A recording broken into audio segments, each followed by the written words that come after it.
Djokovic hanging in there after landmark 400th Grand Slam win. Record-shattering Novak Djokovic said he was hanging in there after becoming the first player to win 400 Grand Slam matches Saturday on his way into the last 16 at the Australian Open. The 38-year-old Serbian great swept past Dutchman Botic van der Zandschulp 6-3, 6-4, 7-6, 7/4, in front of a boisterous crowd on centre court to extend his own all-time record of match wins at the majors. Roger Federer, 369, and Serena Williams, 365. Our next best victory was also his 102nd at Melbourne Park, where he has won 10 titles. To equal Federer with most Australian Open singles wins. Djokovic's reward is a fourth-round clash with either Czech rising star Jakub Mensik or American tournament debutant Ethan Quinn, whose match was delayed due to extreme heat. The 24-time Slam winner is in good form so far as he bid to shatter the recent dominance of Jannik Sinner and Carlos Alcaraz. I am still trying to give these young guys a push for their money, said Djokovic. I'm still around. I'm hanging in there. Obviously, Alcaraz and Sinner are the two best players in the world.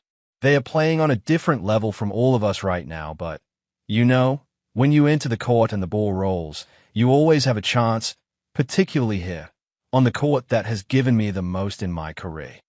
But after making the semifinals at all four majors last year and not going further, he stressed that he was not getting ahead of myself. Last year I got too excited, too early in some of the Grand Slams, he said. I was playing really well and getting to the quarters and semis and then getting injured in pretty much 3 out of 4. The 75th-ranked van der Zandschulp upset Djokovic in 3 sets at Indian Wells last year, but never looked like pulling off another shock.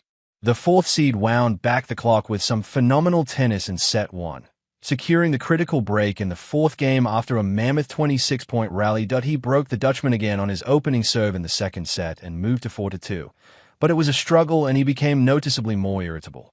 At one point, he smacked a ball towards an advertising hoarding out of frustration and nearly hit a ball kid, quickly apologizing. Djokovic had work on his foot during a medical timeout in set 3 after a tumble. They exchanged breaks and the set went to a tiebreak, where he proved the most resilient. A few points before, I almost saw the physio. I was planning to see him for my blisters, he said of the fall where he appeared to turn his ankle. Thankfully, I managed a good fall, if you can say that. Things could have been really ugly in that moment. Djokovic has been tied with Margaret Court on 24 major titles since winning the US Open in 2023.